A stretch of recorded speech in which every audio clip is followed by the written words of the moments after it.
สบายดีบรรดาทานมื้อนี้ข้าพเจ้าจะมาอธิบายเกี่ยวกับข้อขัดแย้งหรือว่าปัญหาการแย่งที่ดินที่บ่มีเอกสารเกิดขึ้นมาจากแก้ไขในไรให้ต่างฝ่ายต่างได้รับผลประโยชน์และถูกต้องสอดคล้องกับกฎหมายโดยบ่ได้สร้างความเสียหายต่อทั้งสองฝ่ายและบ่ได้สร้างความยุ่งยากต่อกันจัดตั้งซึ่งบรรดาทานต่อกับข้อขัดแย้งเกี่ยวกับที่ดินที่บ่มีเอกสารนั้นก็เกิดขึ้นได้หลายกรณีที่แตกต่างกันเป็นต้นแม่นพอให้ชาวนาที่เคยเฮ็ดให้เฮ็ดสวนมาหลายปีแล้วก็ตามแต่ก็ป่วยปะเป็นระยะเวลาได้นึงบ่ได้ทำการผลิตจากที่ดินดังกล่าวแล้วก็มีบุคคลอื่นมาบุกรุกทำผลผลิตหรือทำการผลิตขึ้นมาและอ้างว่าเป็นที่ดินของตนหรือบางกรณีก็มีการจับจองที่ดินในการเฮ็ดให้เฮ็ดสวนร่วมกันแต่ก็มีบางคน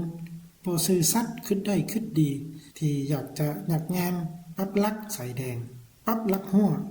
โดยบ่ปรึกษาร่วมกันก็มีหรือบางกรณีก็มีผู้ที่มีความฉลาดรอบรู้มีความรู้ด้านกฎหมายอาศัยช่องว่างกฎหมายมานับคู่และยักแย่งเอาที่ดินของผู้อื่นมาเป็นของตนเองก็มี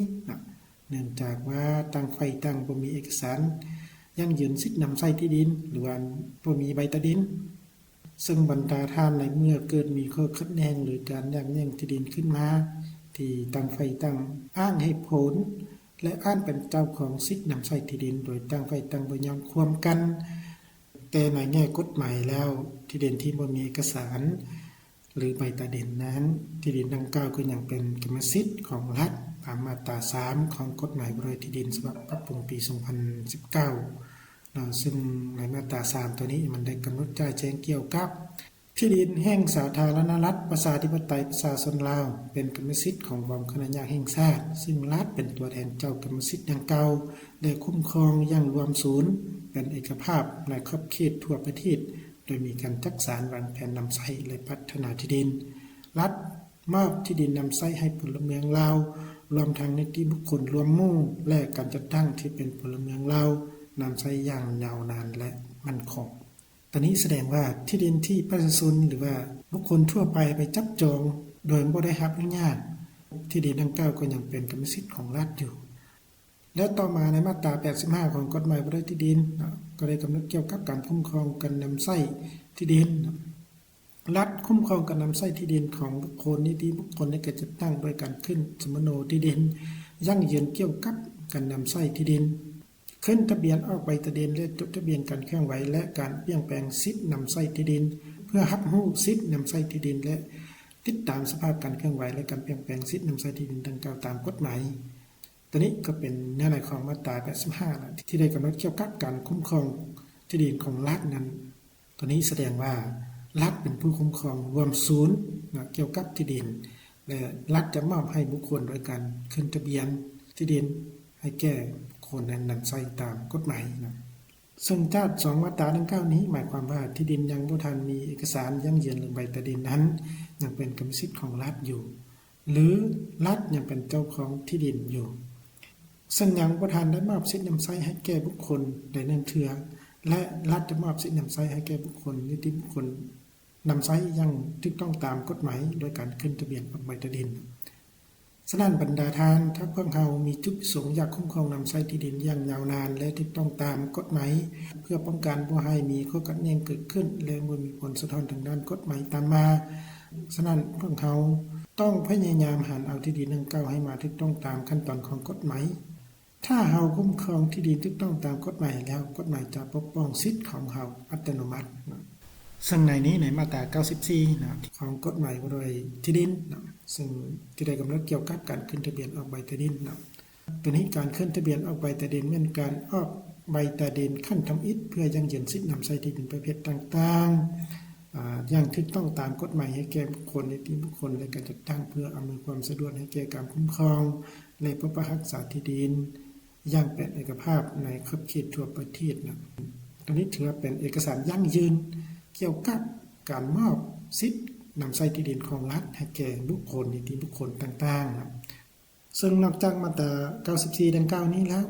ถ้าพวกเรามีที่ดินใดนึงเราคุ้มครองมาได้หลายปีแต่เรายังบ่ทันได้เสนอหา องค์การจัดตั้งที่เกี่ยวข้องออกเอกสารยั่งยืนหรือว่าเอาใบแต่ดินให้ถ้าที่ดินดังกล่าวเขาได้คุ้มครองและนำใช้ยานยาวนานโดยสอดคล้องกับเงื่อนไขของมาตรา130ของกฎหมายบริหารที่ดินซึ่งในมาตรา130ตัวนี้ได้กำหนดไว้ว่า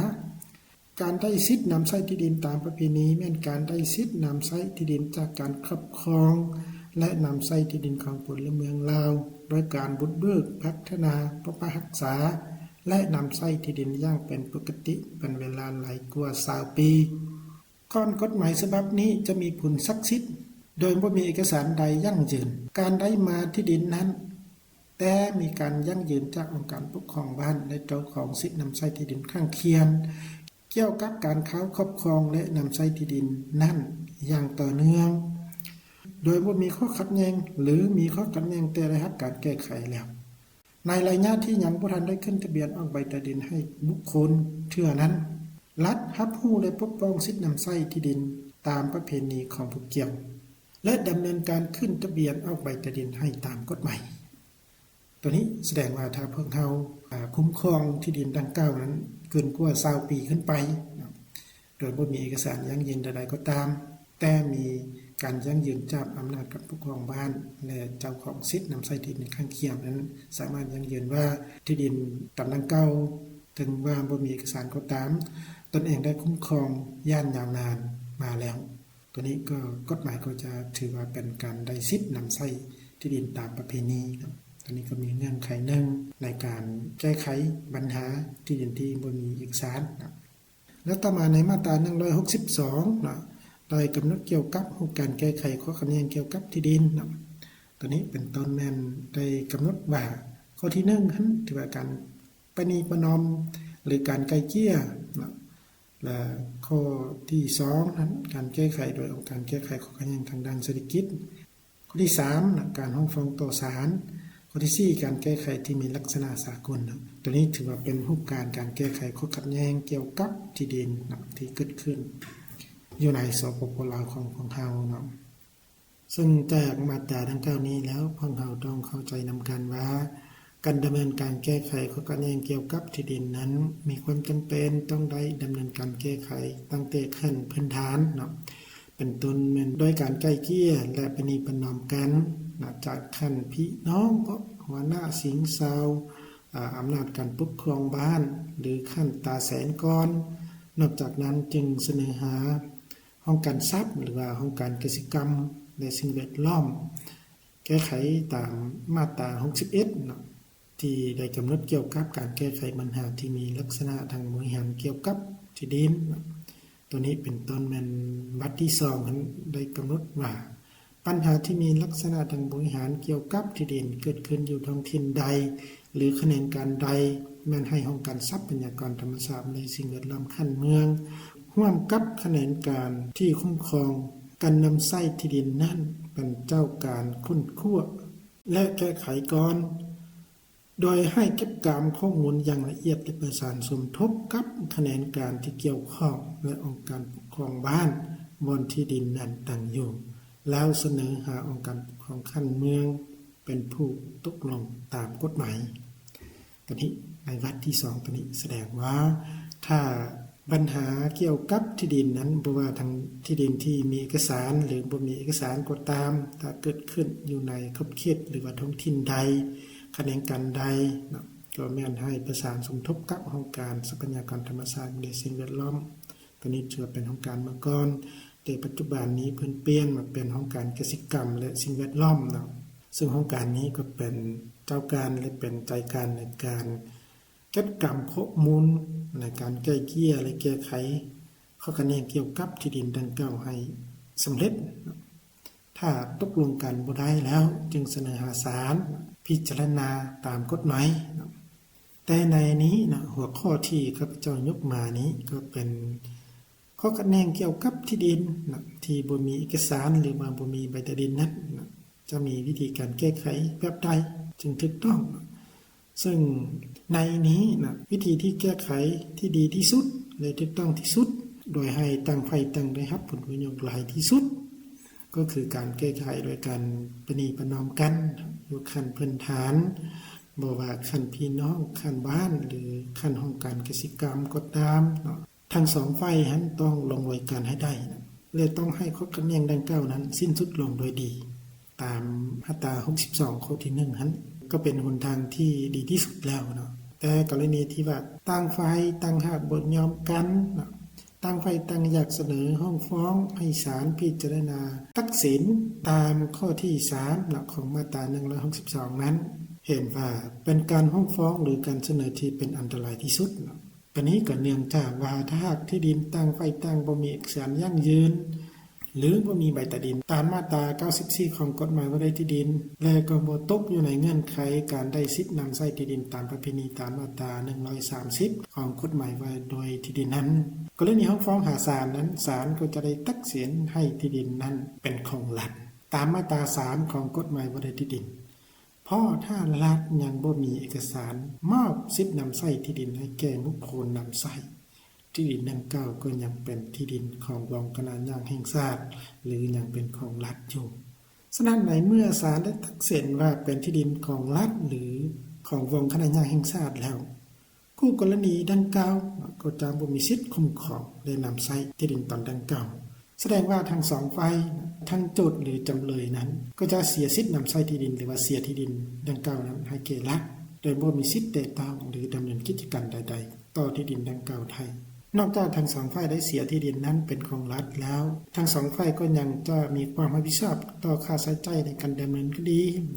และรับผิดชอบต่อค่าใช้จ่ายในการจัดตั้งปฏิบัติคำตัดสินของศาลเติมอีกอย่างหลวงหลายมหาศาลตัวนี้ก็ถือว่าเป็นผลสะท้อนทางด้านกฎหมายต่อผู้คุ้มครองนำใช้ที่ดินที่บ่ถูกต้องตามกฎหมายจึงเฮ็ดให้กฎหมายนั้นบ่สามารถปกป้องสิทธิ์ของตนเองได้นะฉะนั้นผ่านการศึกษาค้นคว้าของข้าพเจ้าแล้วคำนินามของตนเองต่อกับที่ดินที่บ่มีเอกสารนั้นวิธีการแก้ไขที่ดีที่สุดก็คือบ่ว่าวิธีใดก็ตาม